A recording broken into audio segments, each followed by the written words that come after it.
Quel est le rapport entre la culture algérienne et Beyoncé? Il y a quelques jours, j'avais posté une vidéo en disant que la culture algérienne était en vogue et que le monde s'intéressait de plus en plus à sa gastronomie, à son art et à sa musique. Bien sûr, je me suis fait critiquer sur les réseaux sociaux, beaucoup de personnes m'ont dit que c'était complètement faux et que je disais n'importe quoi. On va parler d'un événement qui s'est déroulé cette année. L'une des plus grosses pop stars au monde, Beyoncé, a décidé d'annoncer sa tournée de Renaissance World Tour.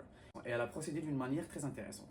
Elle a fait un show à Dubaï où elle a performé ses plus gros titres, les chansons que ses fans adorent, et elle a glissé dans l'une de ses chansons un sample de Warda El Jazairiya. Je dis bien El Jazairiya parce qu'il y en a certains qui aiment juste dire Warda pour effacer son identité algérienne. Elle a utilisé la chanson Between Nesbik de Warda El Jazairiya.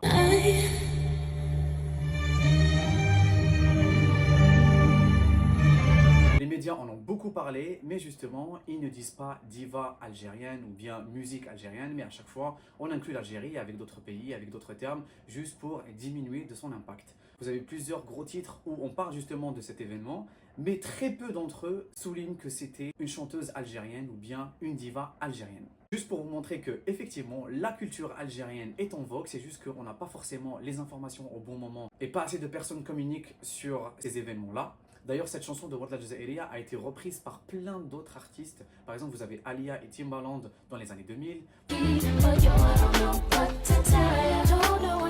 Vous avez Cheb Khaled et Melissa.